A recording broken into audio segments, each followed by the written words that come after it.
Hey guys, this is Animedesu and this recap of Failure Frame Season 1. Everyone thought he was a weak orphan in a new world with E-rank skills, but he takes revenge on everyone by destroying them.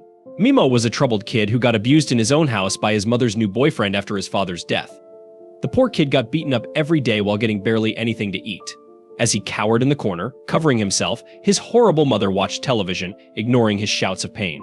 He ended up growing up to be a lonely kid who was weak and didn't have any confidence.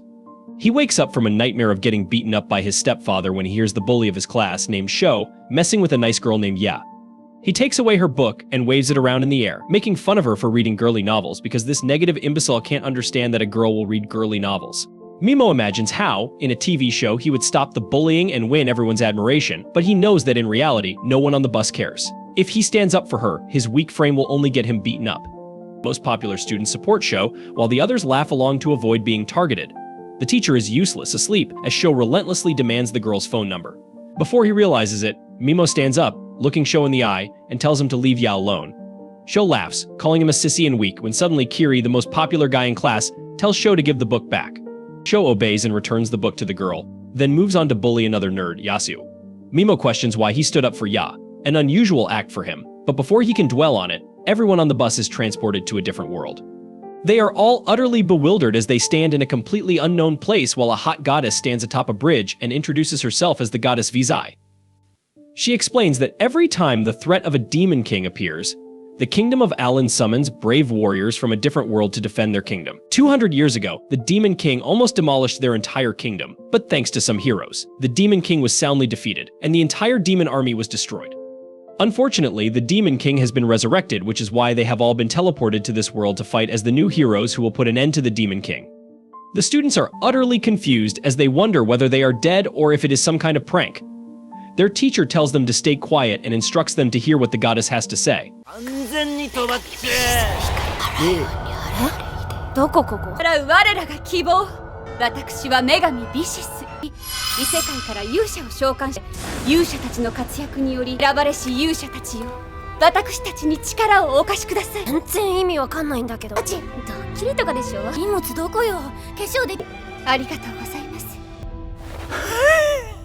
Mimo looks at the old architecture, the soldiers wearing armor and holding spears, and the goddess with the golden eyes before pinching himself to check if he is dreaming.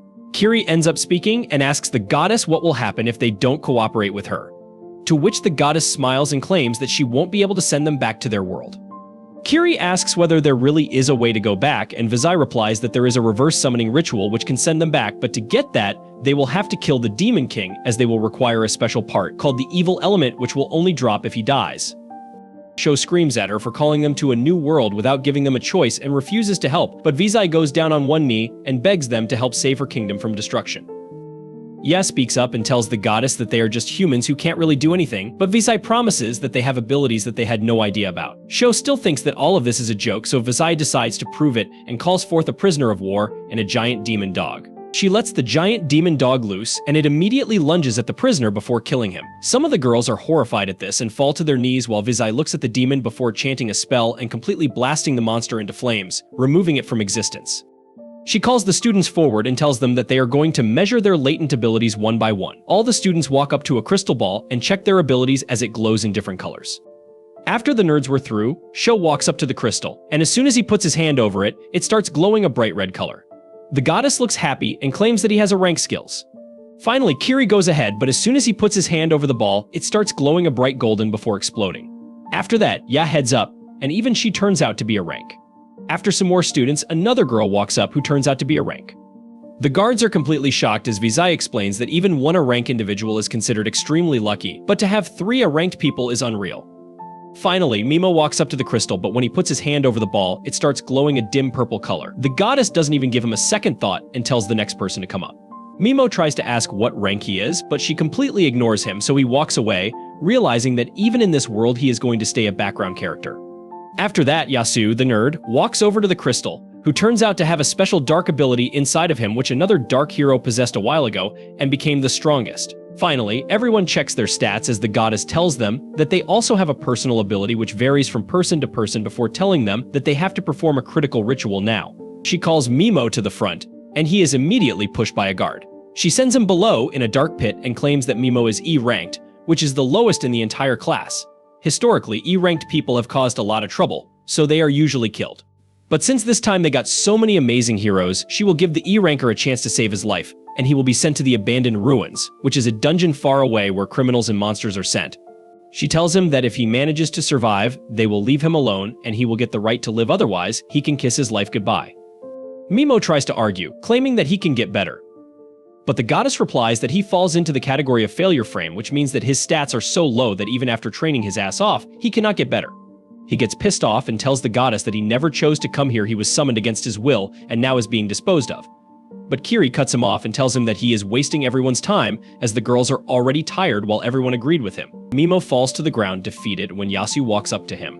Mimo remembers the time when he helped Yasu after he got bullied, but Yasu rejects him and tells him that an E-ranker should talk with more respect to their superiors.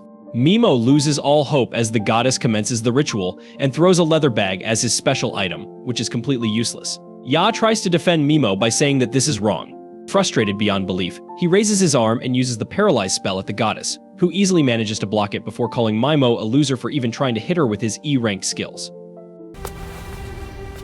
廃棄勇者では儀式を始めましょう。召喚時勇者にはユニークアイテムが真剣な革袋があなたの言うだけです。待ってください。宝石にマスを流し込め。レ君はクラスメイトなんですよ。何無礼なこと。まっすぐ彼を解放して。仕方ありません。さあ皆様、たちの世界で言えば負け。あなたたちは勝ち組の側です。くそったれ。Kiri also tries his spell, which creates a huge fireball, as he claims that he was just checking by letting a small amount of mana in the spell. Everyone laughs at the power difference between a loser like Mimo and themselves, while Mimo simply puts his head down as tears fall down his cheeks. He remembers how his younger self used to cry when suddenly his soul tells him to stop acting like a good person and show them the true nature of his heart, the nature that he has been trying to repress for so long. Mimo finally lets it all go as he looks up with hate-filled eyes and tells the goddess that she is a rotten hoe and warns her to be ready for him if he ever comes back alive. He immediately gets transported into a dark cave where he tries to open his status but fails because of the low light. He pours some mana into the leather bag and the gem starts glowing, which he uses as a lantern as he moves through the cave. Suddenly he realizes that he has been walking on skeletons, which scares him. He wonders what could have killed all these people when a monster tries to attack him, which he barely dodges and starts running away. The monster starts chasing him while Mimo runs with all his might, thinking whether he should turn around and fight, but his heart knows that the level difference is so great that he will simply die the moment he stops. He starts crying out of fear and gets knocked to the ground because of a rock jutting out of the floor. He turns around to see his death in its face while frustration over his life takes command of his body. Just as the monster was about to kill him, Mimo ends up trying a last-ditch effort to save his life and shoots the paralyze spell, which, to his surprise, actually petrifies the monster in place. He immediately gets up and starts running away, but soon he reaches the end of the cave, where another bird demon walks up to him with the raw intent of killing him. Mimo immediately raises his arm once again and uses the paralyze spell, which again freezes the enemy. He realizes that it wasn't a fluke and his spell actually works, but he starts feeling tired, so he opens his stats and notices that his mana was almost completely gone.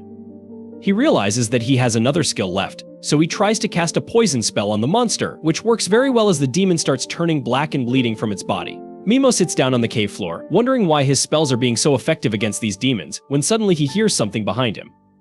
He turns around to see that the Minotaur demon has managed to break off the spell and is ready to land the killing blow on Mimo. But this time, instead of running away, all the hatred for everyone who treated him badly comes back to him. Even after being completely depleted, he raises his arms towards the demon, determined that from now on he will kill to live his life, and challenges the demon to fight him, not knowing whether he will survive this time or not.